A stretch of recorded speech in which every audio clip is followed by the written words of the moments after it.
tudo bem? Vocês que já acompanham aí o Sem Embargo já há um tempo, já sabem que nós temos textos quase que semanais, falando sobre os mais diversos assuntos, e agora nós vamos começar a fazer algumas entrevistas sobre os mais diversos temas, com entrevistados das mais diversas áreas do conhecimento aí, e esperamos que vocês gostem bastante. Hoje eu estou aqui com meu amigo Levi Araújo, camarada querido aí de um bom tempo. Levisão, seguinte, Levisão, fala um pouquinho de você aí para a nossa turma aí, se apresenta aí para o pessoal. Salve, Maurício, abraço para vocês, a alegria estar aqui com vocês. Eu sou Levi Araújo, eu gosto de me apresentar como discípulo de Jesus de Nazaré. Essa é a minha melhor definição. Mas eu sou pastor batista, sou formado em Direito e sou ativista dos direitos humanos e da sustentabilidade ambiental. Eu acredito que isso resume um pouco a minha... Seria aí um micro resumo aí do que, na verdade, acredito, defendo e luto. Ah, que ótimo. Então tá totalmente dentro aqui da pessoa que a gente quer ouvir bastante. A gente quer explorar bastante essa sua trajetória aí, que já vem de longe, já é antiga, e caminhando, sempre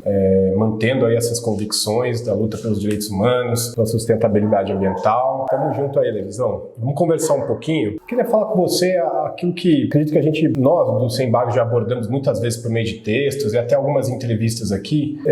Há um aumento do ódio muito considerável, a gente vê isso crescendo a cada dia, numa velocidade que a gente não imaginava certas pessoas falando determinadas coisas, e a gente também não imaginava que às vezes a gente poderia ter tamanho ódio dentro da gente. Mas esse ódio tem tomado conta inclusive da vida política brasileira, político-partidária, das últimas eleições, e é notório para todo mundo o crescimento desse ódio contra a população LGBT, o racismo, as pessoas estão perdendo o pudor e falando das coisas das mais horrorosas, pessoas falando coisas horrorosas também, misóginas. Como você está nessa área dos evangélicos, é possível estabelecer uma relação entre esse ódio e o crescimento também dos evangélicos no Brasil? Parafraseando Paulo Freire, quando a religião e a religiosidade não é libertadora, o sonho do fiel ou do crente é virar também um opressor. E virar um opressor entendendo que o meu céu só se sustenta no seu inferno. Então, essa compreensão, esse jeito que está em todas as religiões e os evangélicos não escaparam disso. É bom entender isso, que está efetivamente em todas as religiões, não somente nas três maiores, existem tratados e mais tratados sobre a intolerância religiosa nas três maiores religiões. Tem até um livro sobre a intolerância dos três, uma freira, que eu esqueci o nome agora, não importa, que escreveu um livro extraordinário sobre a intolerância das três maiores religiões, mas não está só nas três maiores religiões, não. Isso também está nas religiões mais animistas e outras que estão com base nisso, ou seja, essa realidade de que a religião misturada com tudo isso. Então o evangélico ele passou a ter essa clareza com o crescimento dos evangélicos. Eles trazem também essa coisa dessa religião que não é libertadora. Uma religião que não é libertadora, uma religiosidade que não é libertadora, termina usando a Bíblia como um livro opressor, como se fosse uma espécie de de pauta para poder ficar ticando. Eu diria mais, pior, hein? Uma cartilha de opressão. A Bíblia Sagrada, ela é a palavra de Deus, mas ao mesmo tempo ela é a mãe das heresias, de todas as heresias. A Bíblia Sagrada é a palavra de Deus, mas ela também é um livro de opressão, que é usado para oprimir. Principalmente quando você utiliza a leitura dela errada. Você só leu no Velho Testamento e se baseia só no Velho Testamento, não compreende que a leitura da Bíblia toda tem que ser feita a partir dos evangelhos para o Novo Testamento, o Evangelho interpretando o Novo Testamento interpretando o Velho Testamento, para compreender o momento histórico, o que é que significava aquele momento e o que era exatamente a postura de uma religiosidade opressora que também está no Velho Testamento, e ter coragem de admitir e fazer essa leitura. Então, o que acontece hoje nesse crescimento dos evangélicos, mas não só o crescimento dos evangélicos, que já vem há muito tempo, mas agora os evangélicos estão nos palácios do poder. Eles agora estão se transformando na religião oficial do Estado. Os terrivelmente evangélicos. Os terrivelmente evangélicos agora são a religião do Estado. Porque também é o seguinte, durante muito tempo a religião do Estado não eram os evangélicos, eram os cristãos católicos, que ainda até hoje mandam e mandam muito, e interferem muito.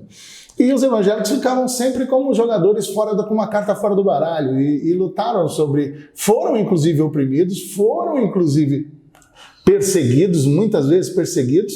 A história também está aí para contar, com todo respeito a Padim Padiciço pegou pesado com os crentes lá, naquela época. Só procurar a história que você consegue encontrar. Mas esse que é o problema. De novo, o sonho do oprimido termina virando o quê? Se transformar num opressor. Aquele que não era parte do play, agora que chegou alguém que tem lá uma esposa que é evangélica e que ele entendeu que se batizar no Rio Jordão, se batizar mais de uma vez, 3 vezes, se converter em cultos evangélicos umas 259 vezes, isso aí vai dar voto, vai consolidar o grupo que lá está. Então isso termina sendo uma coisa que é efetivamente uma resposta importante, ou seja, está ligado sim. O crescimento da polarização está ligado sim. O crescimento do ódio, com o respaldo bíblico a partir de uma leitura da Bíblia evangélica, do Velho Testamento, tendo a Bíblia não como um livro libertador, mas tendo a Bíblia como um livro opressor. E a Bíblia é um livro libertador. Se você for olhar desde o começo, são histórias de libertação, mas que as pessoas terminam utilizando como histórias de opressão. Então, eu diria que essa coisa do meu Deus, o seu Deus, principalmente no morro, né? O meu Deus é o Deus verdadeiro, o seu Deus não sei. O meu Deus é o Deus verdadeiro, o seu Deus é um Deus falso. Eu até rabisquei aqui. Existe aí um confronto de poderes divinos entre qual é o Deus mais forte e o Deus mais poderoso. Você imagina, se o fiel está vendo os deuses brigando lá em cima, maniqueísmo puro, né? Porque já tinha sido aquela briga de deuses ali, eles começam a brigar aqui também. Se o pau come lá em cima, por que não aqui embaixo? Né? Então, de certa forma, por isso que a Bíblia diz que da mesma forma que o Deus ou o ídolo que a gente adora, a gente termina assim, não é que a gente faz o ídolo segundo a nossa semelhança, nós é que terminamos ficando à semelhança do ídolo. Torna-se semelhante a ele. Isso não é novidade, desculpa, né? Se a gente for ver os gregos, os deuses gregos, aquela loucura, pai matando filho, o Cronos sendo engolido pela cabeça, isso aqui tudo, isso aí se transforma na psicanálise, vários estudos que foram ali por aí, e Freud explicou muita coisa, o Jung explicou muita coisa, enfim, evidentemente que não está só assim, você vai ver lá as divindades egípcias, como é que o cacete comia, os caras se matavam, os deuses são deuses belicosos, menos um, que se atreve a dizer amor, eu sou amor. Mas a gente fala mais sobre isso aqui.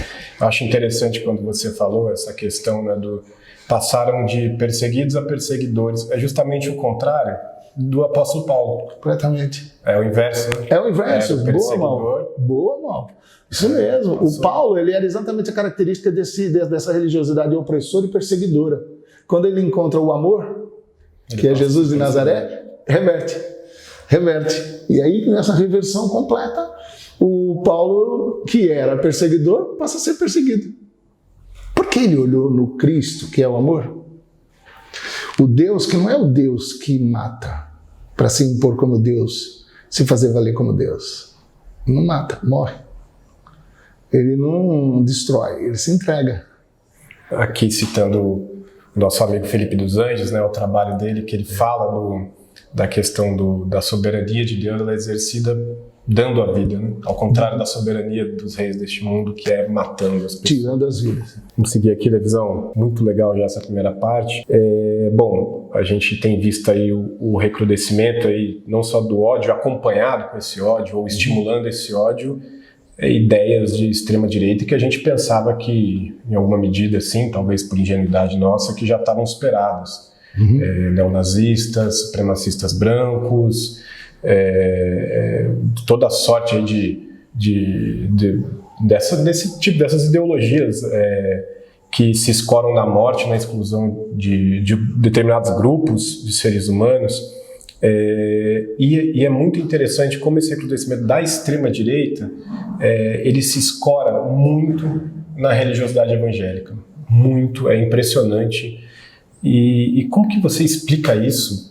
Como que pode uma pessoa que cresceu ouvindo que Deus é amor, que cresceu ouvindo que o Senhor Jesus foi torturado pelo Estado, e isso é uma verdade histórica, não tem como negar, e de repente fornece todo o seu aparato teológico, religioso, toda a sua influência de poder para apoiar políticos que absolutamente falam o contrário disso. Que coisa mais... É difícil da gente entender. Você que está ali dentro, ali vivenciando, como é que você explica isso, Leandro? É muito, muito bizarro, como diria o dos Anjos também, né? Muito bizarro isso, porque isso é terrível. Quando você ficava falando, vai me aparecendo aquela imagem da Ku Klux Klan, dos caras dentro de um templo, tudo na frente do templo, assim, do púlpito, um monte de cara, tudo com a roupa da Ku Klux Klan, e atrás escrito Jesus salva. É interessante essa coisa louca, né? Essa coisa insana. Por quê? Porque, de novo, a religiosidade, todo império opressor, todo grupo opressor, todo grupo que está no poder e não quer abrir mão do poder, todo grupo opressor, ele tem o seu Deus. Ele tem a sua religiosidade, que dá sustentação à sua tara pelo poder. Legitima, né? Legitima, porque Deus legitima. Deus falou.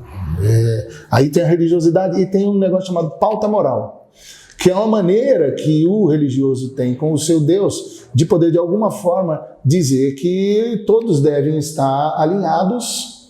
Por quê? Porque o Deus deles, que é o Deus verdadeiro, não tem mais nenhum outro, esse Deus que está acima de tudo, esse Deus acima de tudo, parênteses aqui, esse Deus acima de tudo não é o Deus e Pai de nosso Senhor e Salvador Jesus Cristo.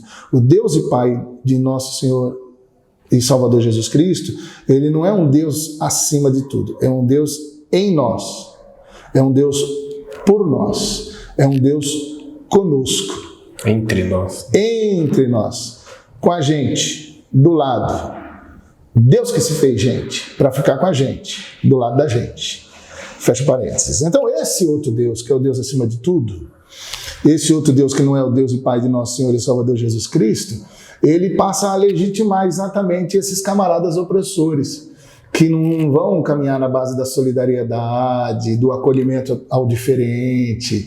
Aliás, o diferente tem que ser eliminado, porque a nossa turma que está no poder tem a mesma cor de pele, tem o mesmo status, tem a mesma história, tem as mesmas heranças, né? Econômicas, tem a mesma sexualidade. E aí, então, o que é que vai fazer? Nós vamos agora ter que pegar uma pauta moral religiosa que possa, de alguma forma, dizer que qualquer pessoa que pense de um jeito diferente da gente, que tenha uma compreensão sexual diferente da gente, que tenha uma compreensão de corpo diferente da gente, que tenha uma maneira de entender que não há diferença, por exemplo, entre homem e mulher. E olha que esse grupo acha que tem sim. E aí, fica complicado, porque ele vai começar a pensar dentro da Bíblia, do Corão, ou de qualquer outro livro religioso, seja qual for, um pouco essa coisa louca que traz para fora esse tipo de doideira. Por isso que a extrema direita, mas eu diria que qualquer extrema, não estou falando só de extrema direita não, mas nós estamos falando de extrema direita, que é aquilo que traz o horror histórico no mundo contemporâneo. Mas a gente tem outros extremos que também têm seus deuses. Claro. E esses deuses, eles também servem do mesmo jeito. Até o Deus mais interessante que tem é o não-Deus. Não-Deus é um Deus. Ou seja, o não-Deus, ou seja, todos nós concordamos, inclusive eu como pastor, que a religião é o ópio do povo. Esse tipo de religião que eu estou falando aqui é, sim, o ópio do povo. A religião que sustenta aqueles que estão no poder, que consolidam aqueles que estão no poder e que fazem com que todos os outros tenham que viver debaixo daquilo porque Deus falou e porque tem a ver com uma regra de Deus e etc. E como dentro das Escrituras tem textos que alimentam isso. Interessante, né, que até em regimes autoritários que impuseram a questão do ateísmo, né, você vê uma lógica religiosa. Lógica religiosa. Tentando, justamente quando você tenta acabar, extirpar isso da sociedade, no meu modo de ver, e a gente respeita aí quem discorda, mas é impossível você retirar isso das aglomerações humanas, não tem como. Você vira também um mecanismo, um jeito de pensar, uma estruturação religiosa. É um tipo de religião também. O ataque ao religioso radical, tentando apresentar uma proposta não religiosa, é uma religião. Sim. Eu diria que é uma religiosidade, não uma religião, mas uma religiosidade. Vamos seguir aqui, Levisão. Seguinte, seguindo nessa mesma toada aqui dos evangélicos, no campo da economia a gente tem visto uma tentativa da recuperação econômica, de reequilíbrio das contas públicas, mas sempre às custas da população trabalhadora. Quem sofre mais, inegavelmente, é a população trabalhadora, é o mais pobre, não tem como negar, não acaba sendo um sacrifício de todos, mas sim do mais fraco. Reforma trabalhista, reforma da Previdência, PEC do teto de gastos, aí que está se mostrando aí bastante preocupante nesses tempos aí de coronavírus, que a gente depende muito do SUS. Pois é. Pela ótica agora analisando pela ótica da ética cristã, isso é aceitável? Inaceitável, absolutamente contra. Ou seja, como é que pode uma economia que se alimenta, o pessoal diz que não, nós estamos indo bem economicamente, mas que raio de economia que nós estamos indo bem economicamente, cara pálida? Onde aqueles que têm muito, estão ganhando mais ainda, tirando ainda um pouco dos que pouco têm. Que raio de lógica é essa? Isso não tem nada a ver com o cristianismo, isso é do inferno, isso é do diabo. Vamos usar aqui a expressão de crente, você tenha paciência comigo.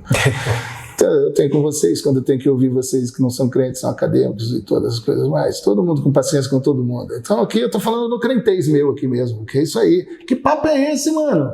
Inaceitável, não tem nada a ver com a ética do reino de Deus. A ética do reino de Deus é a ética do ano do jubileu. O ano do jubileu era uma parada que tem a ver com o quê? Tem a ver com ética social, tem a ver com política econômica, tem a ver com perdão de dívidas e tem a ver com a utilização dos bens e os consumos e também dos biomas e da natureza e da criação para uma economia sustentável e generosa. Bom, o que é isso? Ano de jubileu de 7 anos, um ano tinha que parar. Está na Bíblia, Levíticos, um livro complicado, mas essa parte está lá na Bíblia, Levíticos. De 7 anos tinha que parar a terra, para a terra. E ali é o sistema de produção econômica daquela turma, tá? Então você para o seu sistema de economia para não exaurir todo o sistema. Então a terra, ela tem que descansar. O trabalhador tem que descansar, certo? Aí depois de tudo isso que tinha a ver essa caminhada, que era uma proposta dentro da instituição, da constituição do povo judeu, que era a Torá, ok? E aí quando você pega esse recorte, depois de 49 anos, 50 anos, aí era pior, mano, pior assim, né? Olha que coisa mais linda de economia. Depois de 49 anos, quando um dos irmãos, um dos camaradas da sociedade, perdesse a terra ou ficasse endividado, sabe o que acontecia? Primeiro, um ano inteiro a terra descansando de novo, de maneira como o ano do jubileu, festa, todo mundo festejando. Festejando o quê? Quem tinha ficado sem terra receberia a terra de volta. Então o cara fica contente porque ele vai devolver a terra que ele pegou do irmão. E quem estava endividado, solta a festa e faz festança porque a dívida toda será perdoada. Nossa, que bonito, todo mundo fazendo festa porque está tendo que devolver aquilo que ele pegou do irmão.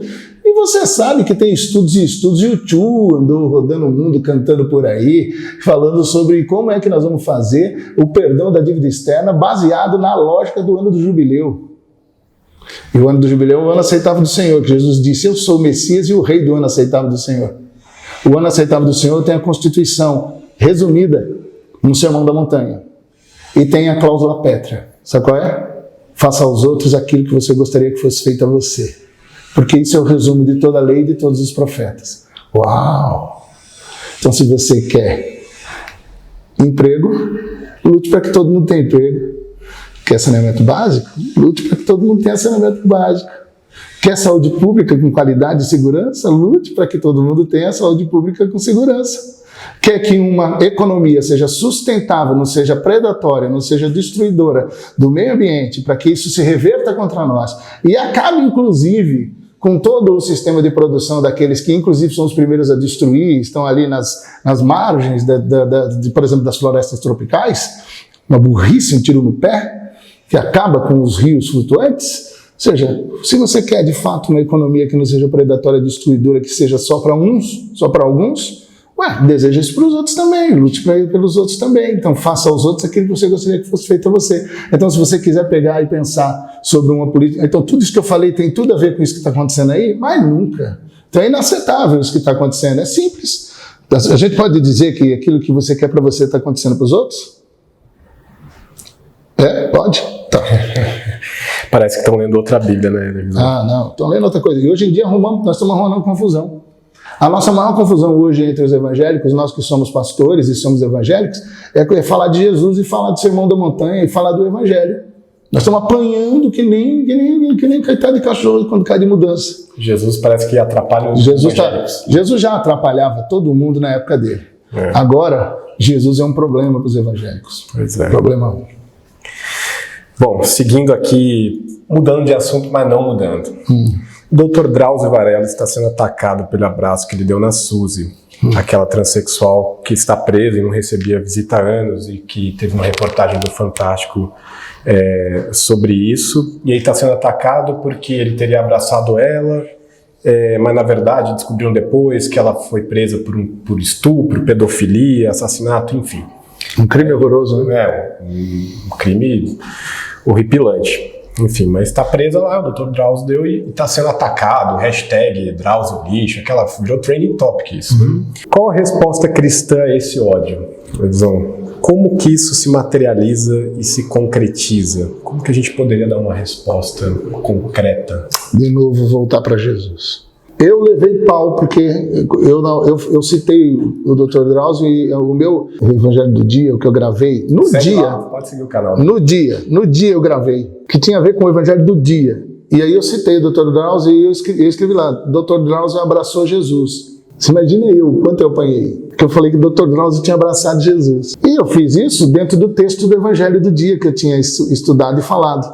Porque Jesus disse que no final dos tempos, quando chegarem até ele vai separar as pessoas por um lado, e ele dá, e a palavra ali é uma palavra metafórica bonita, fala assim, as ovelhas para um lado, os bodes para o outro. E aí ele vai dizer para as ovelhas, dizer assim, tive fome, você me deu de comer, tive sede, você me deu de beber, estava nu, você me vestiu, era estrangeiro, estranho, sem acolhimento e largado, você me acolheu, me trouxe para perto, me deu uma casa, me deu uma família, me deu uma pátria. Eu estava doente, você foi me visitar, e eu estava preso, e você foi estar comigo. Bom, o cara está preso. Certo? Aí Jesus olha para todas aquelas ovelhas, os caras vão falar assim, mas quando foi que a gente te viu com sede, com fome, ou te demos de água, de beber, não sei o que, nós nunca te vimos isso. Aí Jesus diz assim, quando você fez alguns destes pequeninos aí, fez para mim. E aí ele vai repetir a mesma ladainha, só que para os caras que não fizeram nada. Tive fome, não me deu de comer, tive sede, não me deu de beber, tive preso, não foste me ver, me visitar e me largaste lá. Mas quando foi que a gente viu e não fizemos nada disso? Então, quando você não fez a um desses pequeninos, você também não fez a mim. Ele diz assim, vocês aqui fora, vocês aqui para dentro. Então, esse é o evangelho, é o apocalipse de Jesus. Então, obviamente, que naquela hora lá, quando a gente vai e observa o Dr. Drauzio fazendo aquilo de maneira bastante emocionada, ele teve que pedir desculpa porque fez isso. Que é que nós estamos vivendo? É óbvio que a gente sabe do momento da tragédia da mãe, do filho, do que o homem causou, da que a trans causou, que a Suzy causou, né, que foi terrível, mas está pagando pelo seu pecado ali, está pagando pelos seus crimes, está presa, está pagando pelos seus crimes. Está pagando pelos seus crimes. O nosso problema é que Jesus falou para a gente visitar prisioneiro. E ali no texto não está querendo dizer, não, visite o prisioneiro, mas só que se procure saber antes qual que é o crime dele. Se for de alta periculosidade, não visite. Bom, não é isso que está lá no Evangelho. De jeito nenhum. E outra coisa, ele tem 2 caras que estão ali com ele na cruz na hora que ele está sendo crucificado, certo? Você sabe por que o Dimas, chamado Dimas, ele estava preso? Não sabe. Eu também não. E o que foi que Jesus fez? Jesus falou que bandido bom não é bandido morto. Bandido bom é bandido salvo. Bandido bom é bandido que a gente leva para casa. Jesus falou assim, hoje mesmo estará comigo no paraíso.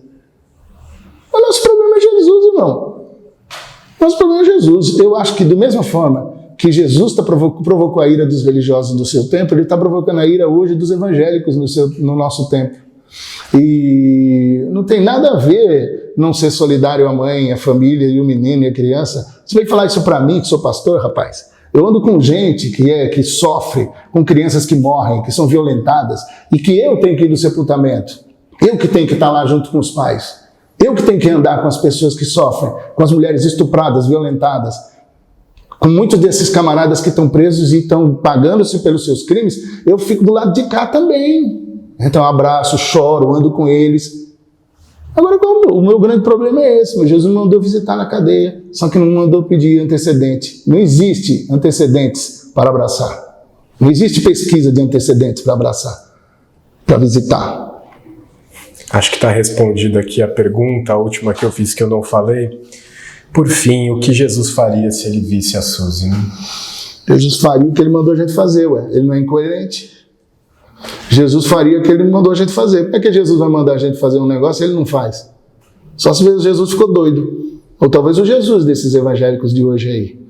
Então, não fica nervoso não, irmão. Nós estamos tristes, enlutados com o que aconteceu com a criança, com a mãe, com a família toda da criança, lamentamos, sofremos, porque é isso que nós, pastores e cristãos, fazemos a vida toda, sofrendo com pessoas que são vítimas de pessoas, com pessoas que machucam pessoas, que são pessoas que são vítimas e que morrem, que são violentadas horrivelmente pelas pessoas.